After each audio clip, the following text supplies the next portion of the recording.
आज हम आपको हमारी जिस प्यारी सी गेस्ट से मिलवाने वाले हैं उनके कंधों पर बहुत भारी जिम्मेदारी है।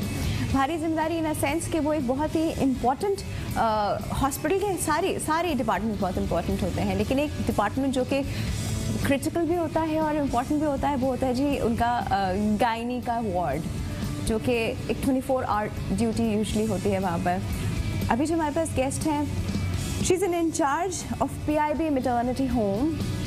ये बिल्कुल आसान काम नहीं है, आई कैन टोटली अंडरस्टैंड कितना मुश्किल काम है, क्योंकि ये वो चीज़ होती है जो सिर्फ एक पेशेंट जो अंदर है सिर्फ उसके साथ प्रॉब्लम होती है, वो पूरा ख़ानदान जो बाहर मिठाइयाँ और चीज़ें लेके खड़ा होता है वो और खुदा न खासा कोई प्रॉब्लम हो जाए तो 10 और लोग और इसके ऊपर कभी कभी ये प्रेशर, कभी वो प्रेशर, कभी फैमिली भी आपके ऊपर प्रेशर करने की कोशिश कर रही होती है, फिर पेशेंट का भी प्रेशर होता है, फिर और पेशेंट्स का भी प्रेशर होता है, दो तीन चीज़ें केसेस साथ साथ हैंडल करने होते हैं। बड़ा मुश्किल काम है ये। तो एक मैटरनिटी होम को चलाना कितना मुश्किल काम है, क्या क्या कॉम्प्लिकेशन एक पूरे प्रोसीजर के बीच में आ सकती हैं, क्या चीज़ों की वहाँ अवेलेबिलिटी होनी बहुत सख्त ज़रूरी है। हमारे पास मौजूद हैं जी डॉक्टर शीबा इरम। अस्सलाम वालेकुम, कैसी हैं आप? मैं ठीक ठाक, आप कैसी हैं? मैं बिल्कुल ठीक हूँ मैम। आप इतनी अपनी मसरूफ़ टाइम से हमारे लिए टाइम निकाल के हैं, thank you so much for that. अच्छा, सबसे पहले तो मैं आपसे मैटरनिटी होम के हवाले से बात करूँगी कि मैटरनिटी होम और एक हॉस्पिटल के गायनी वार्ड के बीच में क्या फ़र्क है? सबसे पहले तो मैं I am very thankful to you कि आप लोगों ने मुझे यहाँ पे इनवाइट किया मेट्रो 1 पे। Thank you, thanks a lot for me and it's a pleasure for me also. और जहाँ तक एक मैटरनिटी हॉस्पिटल का और एक वार्ड से रिलेटेड आप बात करें, मैटरनिटी हॉस्पिटल जो एक पूरा एक जस्ट लाइक आप कहें पूरा एक आपका एक होलसेल पूरा डिपार्टमेंट है जिसमें तमाम चीज़ें आ रही होती हैं ना, उसमें गायनी से रिलेटेड ईच एंड एवरीथिंग आता है। वार्ड में तो जस्ट एक पेशेंट्स आपके एडमिटेड पेशेंट्स हैं तो उनको देख लेते हैं। पेशेंट्स में वही होते हैं ना मैम, वो डेफिनेटली फिर उनके डिफरेंट कैटेगरीज हो जाती हैं ना, डिफरेंट उसमें कुछ कॉम्प्लिकेशन में होते हैं, कुछ कॉम्प्लिकेटेड केसेस हो जाते हैं, कुछ नॉर्मल केसेस होते हैं। अच्छा, फिर उसमें रिलेटेड ये चीज़ें आ जाती हैं कि सारी आपको वो तमाम फैसिलिटीज़ अवेलेबल होनी चाहिए एक मैटरनिटी होम में, जिसमें आपको लैब से रिलेटेड फैसिलिटीज़ हों, ICU हो, NICU hospital definitely mother and child दोनों रिलेटेड होते हैं एक दूसरे से, ठीक है ना, एक दूसरे के बगैर गुजारा नहीं है उसमें। और एक डेफिनेटली जब हम एक मैटरनिटी की बात करते हैं तो वहाँ पे अगर ये तमाम चीज़ें अवेलेबल नहीं हैं तो वो इनकम्प्लीट है। तो अनफॉर्चुनेटली हम जिस सिनेरियो में बैठे हुए हैं वहाँ पे हम बहुत सारी चीज़ों से बर्डनड होते हैं कि जो हम चाहते हैं वो कर नहीं पाते बेसिकली। तो मैं जहाँ पे हूँ जिस मैटरनिटी हॉस्पिटल में, काफ़ी बड़ा मैटरनिटी है, DMC ईस्ट के अंदर आता है, KMC हॉस्पिटल था पहले, जो कि अब डेवोल्यूशन के बाद DMCs में वो उनकी डिमार्केशंस हो गई हैं। तो अब हुआ ये है कि ये 24 आवर्स पहले मैटरनिटी था, आफ्टर 3 to 4 ईयर्स मेरे आने से पहले। वही वाली बात कि जब डॉक्टर्स की शॉर्टेज होगी, चीज़ें पूरी नहीं होंगी तो कॉम्प्लिकेशंस वहाँ होती हैं। प्लस पेशेंट है, आप खुद you are a doctor, you know it very well कि जब एक मल्टी पैरा होती है, मल्टी ग्रेविड होती है तो उसमें कॉम्प्लिकेशंस हो रही होती हैं। वो PPH में भी जा सकती है, डिफरेंट उसके अंदर होती हैं कॉम्प्लिकेशन, मगर लोग इसको अंडरस्टैंड नहीं कर रहे होते। वो ये कहते हैं नहीं जी हमारा पेशेंट है, डॉक्टर जो है बस उसी ने करना है। डेफिनेटली डॉक्टर खुदा के बाद अल्लाह ताला ने उसको जो चीज़ दी है वो डॉक्टर को समझते हैं कि उसने तमाम चीज़ों को, मगर एक जो कॉम्प्लिकेशन हो रही तो उसको डील हम कर सकते हैं। नौज़ुबिल्लाह ज़िंदगी और मौत हमारे इख्तियार में नहीं है, ये खुदा के इख्तियार में। अगर वहाँ कोई कॉम्प्लिकेशन हो जाती है और आपकी तरफ से वो चीज़ें आ रही होती हैं, आप उसको सपोर्ट नहीं कर रहे होते। फॉर एग्जांपल अगर मैं आपसे कहती हूँ कि मुझे इस चीज़ की रिक्वायरमेंट है, फैमिली से कहती, फैमिली के नहीं जी हम नहीं कर सकते, हमारे पास नहीं। आप बताएं डॉक्टर क्या करेगा? डॉक्टर कुछ नहीं कर सकता जब तक कि उसको चीज़ें अवेलेबल नहीं होंगी, आप ला के नहीं देंगे। अगर उसको जिस चीज़ की रिक्वायरमेंट है आप उसकी सपोर्ट नहीं करेंगे तो डॉक्टर अकेले कुछ नहीं कर सकता। अच्छा, आपकी हेल्प की भी since this is a government maternity home तो हम इसमें एक्सपेक्ट कर रहे हैं कि रेट्स जो होंगे वो इंतहाई सब्सिडाइज्ड होंगे, ठीक है? बिल्कुल बिल्कुल। दवाइयाँ जो होंगी वो कम्प्लीटली फ्री होंगी, डेफिनेटली। ऑपरेशंस जो होते होंगे वो कम्प्लीटली फ्री होते होंगे, ठीक है? Caesareans that is. अच्छा, अब एक नॉर्मल चीज़, अब एक चीज़ देखें, अब वो एक फ्री है, उसमें कोई ख़ास वो नहीं हो रहा, जो एक कंपैरिजन सामने आता है वो ये होता है कि प्राइवेट हॉस्पिटल्स को जब हम गवर्नमेंट हॉस्पिटल से कंपेयर करते हैं तो कहते हैं प्राइवेट में सारे मतलब अगर 100 केसेस गए हैं प्राइवेट में तो उनमें से वो 80% को सिजेरियन का एडवाइस करेंगे या कर ही देंगे, और गवर्नमेंट में कोशिश की जाती है कि ये go for a natural thing. ये मैंने बहुत सारे हॉस्पिटल्स को कंपेयर करने के बाद देखा है, क्योंकि गवर्नमेंट में यूजुअली फ्री होता है। तो क्या इज़ इट रिलेटेड टू कि गवर्नमेंट वाले से ख्याल नहीं कर रहे होते कि वो कहते हैं अरे कॉम्प्लिकेशन होगी तो देखा जाएगा, कर दो उसको नॉर्मल, मतलब क्या इस तरह वाला सिनेरियो है या इट्स ऑल अबाउट मनी? नहीं, ऐसा कुछ भी नहीं है। ये लोगों के मिसकॉन्सेप्ट्स हैं जो लोगों ने बनाए हुए हैं। गवर्नमेंट में मेरे पास हॉस्पिटल में सिर्फ और सिर्फ 5 रुपीज़ की एक स्लिप बनती है, 5 रुपये की पर्ची है।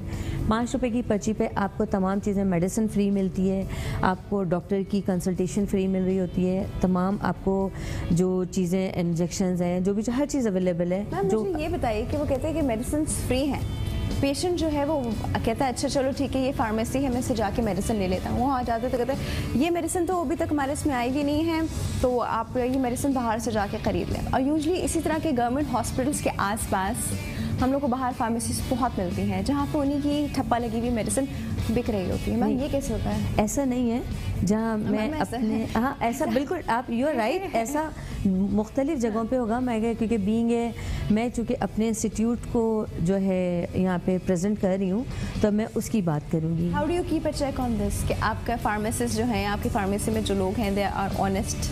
नहीं, हम अपने पीआईबी के हवाले से बात करें, हमने जो मेडिसिन रखी हुई हैं हमने बाहर की कोई परचेजिंग की ही भी नहीं है। हमारी हॉस्पिटल में कोई आपको मेडिसिन फार्मेसी अलग से एक्स्ट्रा बनी हुई नहीं है कि जहाँ पे मेडिसिन हमने रखी हुई हो। हम वही मेडिसिन है जो हम खुद परचेज़ करते हैं, जो गवर्नमेंट की तरफ से आती हैं वो हम लोगों को दे रहे होते हैं। जब हमारे पास मेडिसिन ख़त्म हो जाती हैं, फॉर एग्ज़ाम्पल हमने रिक्वायरमेंट दी हुई है और वो नहीं आई, हमारे पास पहुँची नहीं है मेडिसिन, तो फिर हम डेफिनेटली अगर किसी चीज़ की रिक्वायरमेंट है और लोगों को अवेलेबल नहीं है तो फिर वो डेफिनेटली हमें बाहर से लिख के देनी पड़ती है। मगर हमने अपनी प्रेमिसेस में कोई ऐसी फार्मेसी नहीं बनाई हुई, कोई ऐसा कुछ नहीं। जो फार्मेसी है वो गवर्नमेंट की ही फार्मेसी है, वहीं से मेडिसिन मिलती है उनको। अच्छा ठीक है। अच्छा जी, अब इसमें 10,000 चीज़ें पूछने वाली और बात करने वाली और भी हैं। इस छोटी सी ब्रेक है, we'll be right back।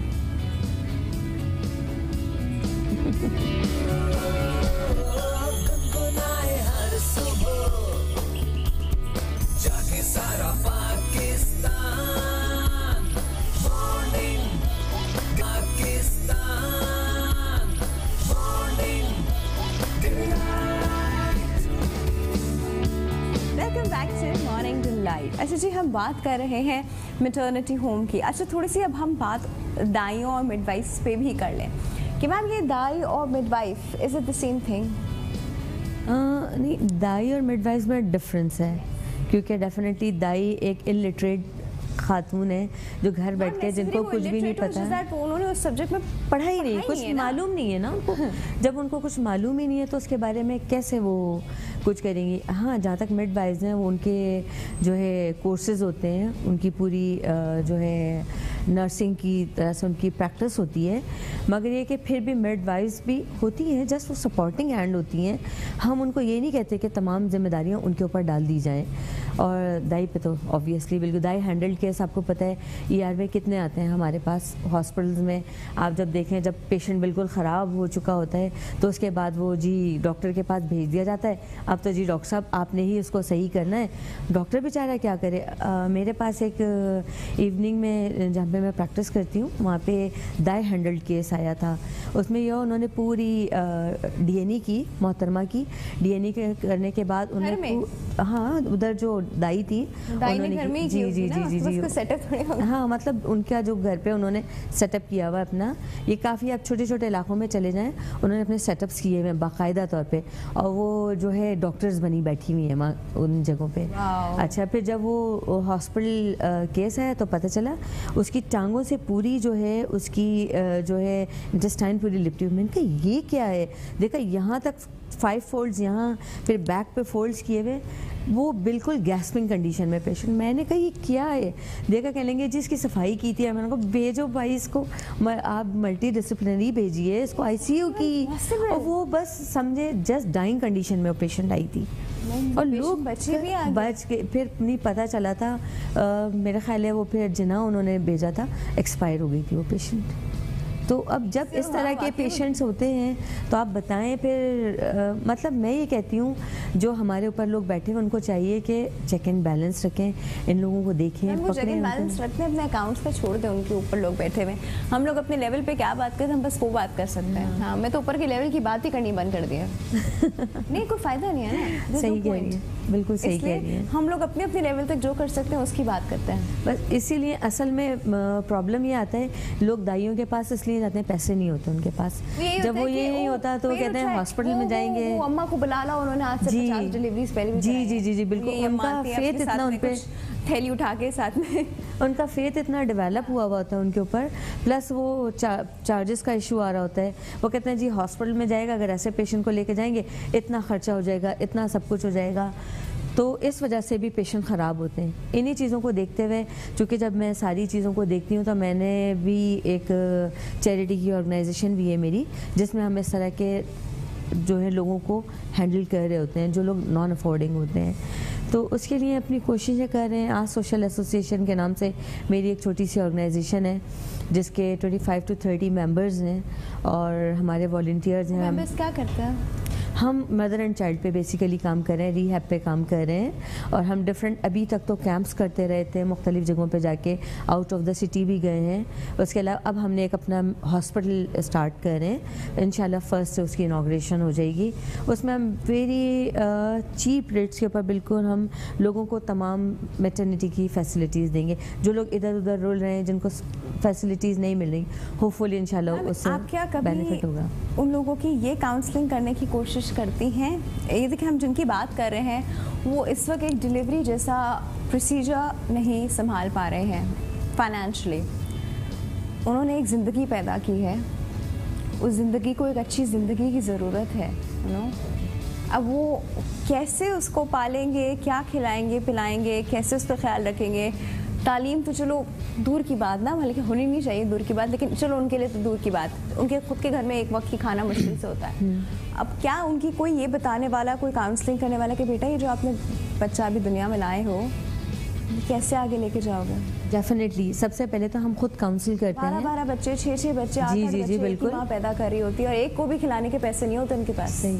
उसके बाद फिर जब उनसे हम फैमिली प्लानिंग की बात करते हैं, कहते हैं जी हमारे हस्बैंड इजाज़त नहीं देता। फिर हम उनको समझाते हैं कि भाई 2 बच्चे हों, अगर आप उनको एक अच्छी तालीम दें, अच्छा सा तमाम चीज़ें दें, तो मेरे ख्याल है वो 12 बच्चों से ज़्यादा बेहतर है जो 2 को आप एक अच्छा इंसान बना सकें ना। तो उसमें हमें बहुत जो है उनकी काउंसलिंग की ज़रूरत होती है। काउंसलर्स तो हमारे होते हैं जब हम फील्ड में जाते हैं। उसके अलावा जब पेशेंट हमारे पास आता है हम खुद काउंसलिंग करते हैं। मुझे ये बताइए, कितनी एग्रेसिव काउंसलिंग की ज़रूरत है इसमें? से बात करके समझा देना इज़ मोर देन इनफ, या इनके ऊपर रूल्स एंड लॉज और रेगुलेशन लगने चाहिए कि फ़कीर मत पैदा करो? डेफिनेटली, मगर वही वाली बात है कि अभी हमारी इस माशरे में बहुत टाइम लगेगा। इनको समझाने में हमें बहुत टाइम लगेगा, समझना ही नहीं चाहते। वो कहते हैं नहीं जी, हमारा मियाँ कहता है 8 हों, 10 हों, 12 बच्चे हों, रिस्क तो अल्लाह ताला देता है, वो मिल जाएगा। मैं कहता रिस्क तो कुत्ते बिल्ली को भी मिल जाता है, कहीं पे होता है, मगर हम अशरफुल मखलूक़ात हैं, इंसान हैं। चीज़ है, रिस्क ज़रूर अल्लाह ने हर बच्चे का लिखा है, लेकिन कितना लिखा है जी, है ना? 4 दिन के बाद 1 रोटी लिखी है या 1 दिन में 4 रोटी लिखी है? बिल्कुल। ये पता है आपको? ये इतनी बेसिक सा कॉन्सेप्ट है जो कि मेरे ख्याल से जिस तरह आप लोग जिस तरह काम करते हैं वहाँ पे आप ये चीज़ उनको बड़े अच्छे समझा सकते हैं। माँ जो होती है वो ठीक है, वो हस्बैंड के प्रेशर में, क्योंकि वो खुद भी पढ़ी लिखी नहीं होती, वो बस हस्बैंड के प्रेशर में आई हुई होती हैं, तो सीक्रेटली कोई सीक्रेट प्रोसीजर्स नहीं हो सकते उनके कि हस्बैंड को पता ही नहीं चले? ऐसा कर नहीं सकते हम, क्योंकि ये जो है एथिक्स के खिलाफ है। क्योंकि वहाँ अगर वो जो कर रहे हैं वो इंसानियत के खिलाफ है। मगर फिर अगर हम ऐसा कोई छुप के अमल कर नहीं सकते, हम उनको बता सकते हैं काउंसलिंग। इवन कि मैं उनके फैमिली को बिठा के काउंसलिंग करती हूँ। और बच्चे पैदा करने या नहीं करने, एक माँ की अपनी मर्जी और सेहत पे होना चाहिए, इज़न्ट इट? उस माँ की अपनी विल होनी चाहिए कि मेरे 2 बच्चे हो गए, this is all I want. वो अपनी मर्जी से उस पर साइन करे और अपनी खुद की जिम्मेदारी ले। ऐसा नहीं होता। नहीं, ऐसा हो नहीं सकता, क्योंकि अगर हस्बैंड की विल नहीं है तो पॉसिबल नहीं होता, बहुत मुश्किल हो जाता है। इसलिए कि अगर हम कर दें तो बाद में आके हमसे लड़ाई झगड़े करते हैं, आके हॉस्पिटल को तोड़ फोड़ मचाना शुरू कर देते हैं, जी आपने कैसे किया। और देखें, अगर आप छुपा के करेंगे पता तो चलना है, वो जाके फीमेल ने बता देना है। तो ऐसा काम हम नहीं करें कि हम ऐसा कोई काम नहीं करते कि जो छुप के किया जाए। हाँ, हम हस्बैंड की भी काउंसलिंग करते हैं। बहुत सारे लोग होते हैं जिसमें मान भी जाते हैं, समझ जाते हैं। कई लोग हैं जो समझ जाते हैं जब उनको काउंसलिंग की जाती है, उनको बताया जाता है कि भाई इसके ये हैज़र्ड्स हैं, आप अपने बच्चों के साथ ज़्यादती करें, अपनी खातून जो फीमेल आपकी बीवी है उसके साथ ज़्यादती करें। तो कुछ लोग समझ जाते हैं, कुछ समझने को तैयार नहीं होते, और उनको समझाना ज़्यादा तो जुल्म लगता है मुझे। बहुत जुल्म है, बहुत जुल्म है। इवन के ख़वातीन चाह रही होती हैं कि आप कर दें, मगर उधर से सास मना कर रही होती हैं, नहीं जी आपने नहीं करना, पॉसिबिलिटी नहीं रही है। हमने तो अपने ज़माने में इतने बच्चे कर लिए थे, इसके क्यों नहीं? आजकल की औरतों के नखरे ज़्यादा हैं, वो बकौल उनके आजकल की ख़वातीन के नखरे ज़्यादा होते हैं, तो वो नहीं समझने को तैयार नहीं होती।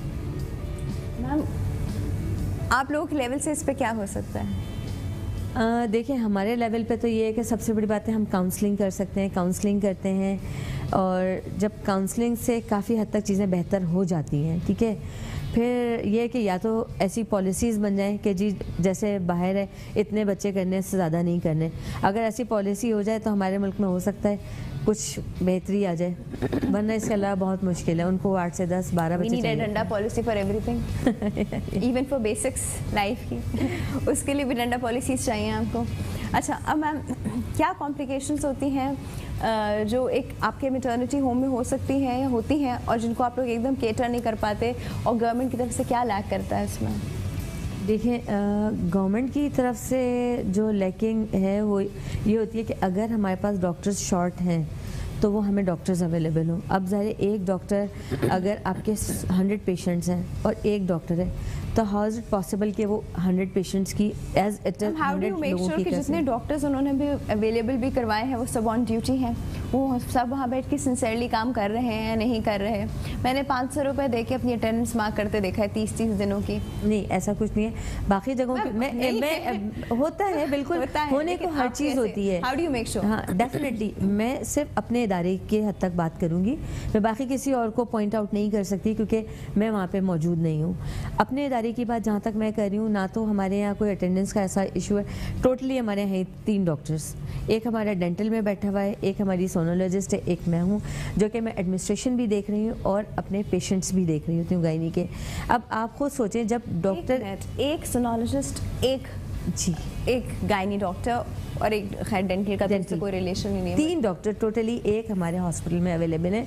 इवन के हमारे पास अभी 8 डॉक्टर्स थे। हम एक वक्त में, एक दिन में कितने केसेस आते हैं? नहीं, इसीलिए अभी हमारा जो हॉस्पिटल है हमने इसको 24 आवर्स पे अभी रोका हुआ है, क्योंकि पॉसिबल नहीं है कि एक डॉक्टर 24 आवर्स सर्विसेज दे सके। अब हमने गवर्नमेंट से अपील की हुई है, हमने बोला हुआ है हमें डॉक्टर्स दें, अपॉइंट करें, ताकि हम अपने इस मैटरनिटी को 24 आवर्स पे लेकर आ सकें। अभी हमारा सिर्फ अभी आप यहाँ मौजूद हैं, आपको कौन कवर कर रहा है वहाँ पे? मेरी सोनोलॉजिस्ट हैं या फिर मेरे डॉक्टर हैं जो दूसरी वही देखेंगी, और मेरी स्टाफ है। अब मैं यहाँ से आप भी इंसान है, आप भी कभी बीमार हो सकती हैं, आपको भी कभी छुट्टी चाहिए। यू हैव अ फिर होम लाइफ टू, आपकी भी फैमिली लाइफ है। Definitely. How do you balance all this? यही चीज़ है, हम बोल बोल के थक गए हैं, परेशान से। क्या है अभी उस हॉस्पिटल? हमारी 9 to 2। 9 to 2? Okay, just yes enough. मतलब दोपहर के 2 बजे से अगले दिन की सुबह 9 बजे तक कोई बच्चा पैदा नहीं हो सकता? नहीं, क्योंकि मैटरनिटी हमने डिलीवरीज अभी ऑफ कर दी हैं। हमने डिलीवरीज हमने इसीलिए ऑफ की हैं, हम जो इश्यूज उठा रहे हैं हम यही उठा रहे हैं। जब 24 आवर्स कैसे चलेगा जब डॉक्टर्स के लिए वहाँ पे अवेलेबिलिटी ही नहीं होगी? आप मुझे बताएं, मैं 24 आवर्स उठ के दौड़ के नहीं आ सकती वहाँ पे, पॉसिबल नहीं है मेरे लिए और भी मेरी रिस्पॉन्सिबिलिटीज़ हैं और भी काम है जो मुझे देखने हैं। सिर्फ 24 आवर्स में हॉस्पिटल के लिए अवेलेबल नहीं हो सकती, ठीक है। उसके लिए अगर मैं जाती हूँ, मेरे बिहाफ पे दूसरा डॉक्टर अवेलेबल होना चाहिए, फिर रात के लिए आपको ऑन ड्यूटी दूसरे डॉक्टर्स होने चाहिए। ये हमारी रिक्वायरमेंट है जो हम बोल बोल के थक गए, मगर ये है कि अब गवर्नमेंट जब हमें डॉक्टर्स प्रोवाइड करेगी तब हम 24 आवर्स दोबारा से उसको ऑनवर्ड स्टार्ट करेंगे। सोल्यूशन नहीं हो सकता? आप लोग वॉलंटियर्स नहीं ला कर सकते हैं, उसके लिए भी हमें परमिशन की ज़रूरत है। वॉलंटियर्स के लिए भी परमिशन की ज़रूरत है? जी, किसी की भी विदाउट परमिशन नहीं कर सकते। अगर हम ऐसा करेंगे, क्योंकि हमने पब्लिक प्राइवेट पार्टनरशिप पे करने की कोशिश की थी कि हम एसोसिएशंस को लेकर आएँ, वो काम करें। जब एसोसिएशंस को बुलाया, काम करना शुरू किया, तो लोगों ने ये कहना शुरू कर दिया कि जी ये तो पैसे कमाने के लिए कर रहे हैं। हालांकि हम आपसे क्या ले रहे हैं? 5 रुपये की पर्ची पे हम आपसे कुछ एक्स्ट्रा चार्ज करें? कुछ भी नहीं, हम तो आपको फेवर कर रहे हैं, Trying to give you a facility. Definitely, मगर लोग उसको समझने को तैयार नहीं होते, अंडरस्टैंड नहीं करते। अच्छा मैम, फिर मुझे बताइए कि अभी 92 के ऑपरेशनल टाइमिंग्स में आप लोग क्या करते हैं वहाँ पर? मेरे पास वहाँ पे अल्ट्रासाउंड कर लेते अल्ट्रासाउंड मौजूद है, मेरे पास ओपीडी जो ओपीडी फ्री होती है, डेंटल यूनिट हमारा फ्री है। आपकी ओपीडी में बस पेशेंट आया, अपनी दिखाई कि मेरी डिलीवरी का ये मंथ हो गया, मतलब मेरा गेस्टेशनल पीरियड ये हो गया, या डेफिनेटली उसके बाद हम उसकी रजिस्ट्रेशन कर रहे हैं अभी, क्योंकि होपफुली 2 से 3 महीने में मेरी कोशिश है कि मैं 24 आवर्स उसको स्टार्ट कर दूँ, होपफुली। अगर How many doctors do you need to start it? Actually एक वक्त में 5 डॉक्टर्स का वहाँ होना मस्ट है 12 आवर्स के उसके लिए, और फिर 12 आवर्स के तो you at least need 10 to 12 doctors over there. Definitely ज़रूरत है, चाहिए। आप मुझे बताइए कि इसमें जो ऑफ डेज होते हैं, जो हमारी पब्लिक हॉलीडेज होते हैं या वीकेंड्स होते हैं, उस पर ड्यूटीज़ लगती हैं, हमारी ड्यूटीज़ लगती हैं। कोई भी संडे ऑफ होता है हमारा हॉस्पिटल का, संडे वाले दिन आपको, क्योंकि ओपीडी है तो ओपीडी ऑफ होती है, जिस तरह से बाकी गवर्नमेंट हॉस्पिटल में ओपीडीज़ ऑफ होती हैं, तो संडे को ओपीडी ऑफ होती है हमारी। और उसके अलावा जो है बाकी हॉलीडेज़ होती हैं उसमें ओपीडीज़ ऑफ होती हैं, क्योंकि हमारा 24 आवर्स अभी चल ही नहीं रहा है। हमारा सोल्जर बाज़ार मैटरनिटी होम है जो 24 आवर्स चल रहा है। फिर हमारे जो पेशेंट्स होते हैं वो वहाँ पे, उनके पास कितने डॉक्टर्स हैं? उनके पास भी 6 डॉक्टर्स हैं। चलो 6 में यू कैन खींचतान के मैनेज, डेफिनेटली उसमें गुजारा हो जाता है। लेकिन वो 6 के 6 डॉक्टर्स कितने ऑनेस्ट है अपनी ड्यूटीज के साथ, ये बड़ा मैटर करता है। असल मसला ये है ना, चलो 3 ही है तो कोई मसला, एक तो आपको दिए जी, बट वो 6 के 6 डॉक्टर्स को अपनी ड्यूटी से ऑनेस्ट करना और अटेंडेंस उनकी, they are honest, that's nice, या दे आर ऑनेस्ट, ये टोटली अपनी पूरी ड्यूटीज़ कर रहे होते हैं। और हमारे साथ मजबूरी है कि हमें प्रॉब्लम हो जाए तो हम ऑफ नहीं कर सकते, कुछ भी हो जाए। हम टोटल कितने गवर्नमेंट के अगर हम बात करें हॉस्पिटल्स या मैटरनिटी होम्स हैं इस वक्त कराची में? टोटल देखें जो मेजर हॉस्पिटल हैं उसमें सिविल हॉस्पिटल है, जिन्ना हॉस्पिटल है, अब्बासी शहीद है, और जो है आपका सोबराज मैटरनिटी होम है, जो कि बड़े हमारे मेजर जो हॉस्पिटल्स हैं। जो उसके अलावा फिर सिंध गवर्नमेंट के हॉस्पिटल हैं, जो सिंध गवर्नमेंट में लियाकताबाद में खुला हुआ है, न्यू कराची में खुला हुआ है, और डिफरेंट जगहों पे खुले हुए हैं ना। मगर वो कैसे हैं? सॉरी, वो कैसे हैं सिंध गवर्नमेंट के हॉस्पिटल? देखें गवर्नमेंट तो फिर गवर्नमेंट का नाम आ गया इसलिए पूछ रही कैसे हैं? कैसे, ये तो वहाँ के हॉस्पिटल वाले ही आपको ज़्यादा बेहतर बता सकेंगे। ठीक है, मैं किसी और के बारे में कमेंट नहीं कर बस सकती। समझ गई, हाँ आगे अच्छा मैम मुझे बताइए कि आपके सिंस अभी तो डिलीवरीज कर नहीं रही, लेकिन इनक्यूबेटर्स मौजूद हैं? नहीं, अभी इस वाले में अभी न्यू बिल्डिंग हमने बनवाई है, अभी अंडर कंस्ट्रक्शन थी, वो कंप्लीट हो गई है, क्योंकि जब से हमारा मैटरनिटी बंद हुआ था तो तमाम फैसिलिटीज़ हमने ऑफ कर दी थी। अभी 3 फ्लोर्स ही तो बना ली, डॉक्टर्स कहाँ बिठाएंगे इसमें? नहीं, 3 फ्लोर्स की बहुत बड़ी बिल्डिंग बनाई है, जो कि सिर्फ और सिर्फ टोटली पीट्स यूनिट होगा उसके अंदर, उसमें इंक्यूबेटर्स भी होंगे, वार्ड्स भी होंगे, सारी चीज़ें। वो मेरे ख्याल है 2 महीने के बाद उसका इनॉग्रेशन हो जाएगा। मैटरनिटी होम में इंक्यूबेटर्स का होना कितना इंपॉर्टेंट है? बहुत इंपॉर्टेंट है, डेफिनेटली। एक बेबी अगर बर्थ हुई है उसकी, और अगर वो प्री टर्म है या उसको वैसे भी उसको सैचुरेशन का इशू है, हाँ। उसको चाहिए, तो अगर इंक्यूबेटर नहीं है तो बेबी का सर्वाइवल कैसे होगा? पॉसिबल नहीं है ना। तो फिर आप अगर कोई ऐसी डिलीवरी हो गई और वहाँ इंक्यूबेटर नहीं हुआ तो क्या करते हैं? भागो भागो भागो, बेबी को एम्बुलेंस में यहाँ लेके जाओ। क्या टाइम ऐसे ही होता है, ऐसे ही होता है। कितना टाइम होता है? नहीं, अगर आप ऑक्सीजन वाली एम्बुलेंस होती है आपके पास अवेलेबल होती है, तमाम चीज़ें होती हैं, फिर उसके बाद आप उसको रेफ़र कर रहे होते हैं। मगर हमने इसीलिए अभी स्टॉप किया हुआ है कि अभी हमारी फैसिलिटीज़ नहीं है, फैसिलिटी नहीं है तो हमने ऑफ़ किया हुआ है। इससे बेहतर कि कोई बड़ा मिसहैप हो आप उसको स्टॉप कर दें, वो ज़्यादा बेहतर है। एक छोटी सी ब्रेक के बाद मुझे अब ब्रेक लेनी पड़ेगी, एक छोटी सी ब्रेक के बाद विल बी राइट बैक। हर सुबह गुनगुनाए, हर सुबह जागे सारा Pakistan, morning Pakistan, morning delight. Welcome back to morning delight. अच्छा जी, हम बात कर रहे हैं कि मैटरनिटी होम्स में क्या चीज़ें होनी चाहिए, क्योंकि देखिए हम we don't realize it till situation हमारे सर पे नहीं खड़े हो। अब क्या है, एक फैमिली ने अपने घर के पास एक मैटरनिटी होम देख लिया, हाँ ये मैटरनिटी होम है, बट उनको वहाँ जाके और क्या क्या देखना होगा कि क्या ये कम्प्लीटली केटर कर सकेगा डिलीवरी का केस या नहीं। अब सिचुएशन क्या है कि डिलीवरी का टाइम आया, वो फ़ौरन से फीमेल को लेके वहाँ भाग गए, लेकिन पता चला अरे यहाँ तो ये नहीं है, अरे यहाँ तो ये नहीं है, हम तो 9 महीने से इसी मैटरनिटी होम में आ रहे थे। मैम आपकी ओपीडी चलती है, पेशेंट आया ओपीडी में आया, उसने अपने आपको देखा, हाँ चलो ठीक है, बट क्या उनको ये बताया जाता है कि आपकी डिलीवरी यहाँ नहीं हो सकेगी, या डिलीवरी होगी तो उनकी बेटा यहाँ नहीं है, या ये फैसिलिटीज़ नहीं है हमारे पास, क्या उनको ये बताया जाता है? जी बिल्कुल, जब पेशेंट हमारे पास आते हैं हम उनको टोटली स्टार्टिंग में ही बता देते हैं, देखिए यहाँ पे हमारे पास 24 आवर सर्विसेज नहीं है, सिर्फ हम जस्ट ओपीडी करें, कंसल्टेशन करें, आपकी हम टेक केयर कर सकते हैं, देख सकते हैं, आपके जो इश्यूज़ हैं उनको हम बता सकते हैं, मगर आपको अपनी जो रजिस्ट्रेशन है वो आपको सुबराज में या वहाँ पे आपको गवर्नमेंट में करानी पड़ेगी, क्योंकि जब at the time of delivery आपको यहाँ पे वो फैसिलिटी अभी अवेलेबल नहीं है, या तो आपको हमारा जो दूसरा सेटअप है सोल्जर बाज़ार मैटरनिटी होम में, हम उनको वहाँ पे रेफ़र करते हैं, वहाँ की रजिस्ट्रेशंस करवाते हैं कि आपको in case of emergency any time रात को या किसी वक्त भी प्रॉब्लम हो तो आप उस हॉस्पिटल जाइएगा। और वहाँ पे क्योंकि गवर्नमेंट की तरफ से हमारी ये क्या कहते हैं कमिटेड है कि वो हमारे पेशेंट्स को लेंगे, चाहे वो जिना हो, चाहे बासी हो, चाहे सिविल हो या फिर सोबराज हो, क्योंकि ये सब केएमसी के हॉस्पिटल्स हैं, तो एक दूसरे डेफिनेटली ठीक है। तो अगर इन केस आपको कोई नहीं बताया, हाँ तो मैम तो चलो बता देती हैं, पर कोई भी और भी there so many other maternity homes, अच्छा प्राइवेट मैटरनिटी होम्स भी हैं बाय द वे, और बहुत ज़्यादा है प्राइवेट मैटरनिटी होम्स। मैम इन प्राइवेट मैटरनिटी होम्स में भी अगर इंसान अपना एक केस लेके जा रहा है तो वहाँ उसकी बेसिक इंक्वायरीज एक इंसान की, एक कपल की क्या होनी चाहिए? देखें, अगर फॉर एग्जांपल पेशेंट जब भी एक हॉस्पिटल जा रहा है उसको मेक श्योर करना चाहिए कि आपका जो कंसल्टेंट है वो 24 आवर्स आपको सर्विसेज देगा, ऑन कॉल है या नहीं है। ऐसा नहीं है कि उसके बाद जो है अगर मैं अभी आपको देख रही हूँ और आप बाद में मुझे आधी रात को कॉल आए मैं मना कर दूँ, ऐसा पॉसिबल नहीं है। ठीक है, मुझे 24 आवर्स जो है वो स्टैंड बाय में रहना पड़ेगा 100%। अच्छा, अगर मैं नहीं हूँ इन केस, और जिस हॉस्पिटल में आप हैं आरएमओ आपके पास 24 आवर्स अवेलेबल होना चाहिए, ड्यूटी डॉक्टर्स मौजूद हों, जब वो आते हैं वो आपको लुक आफ्टर करते हैं, वो फिर कंसल्टेंट को आपके पेशेंट का बताते हैं तो हम फ़ौरन पहुँच जाते हैं।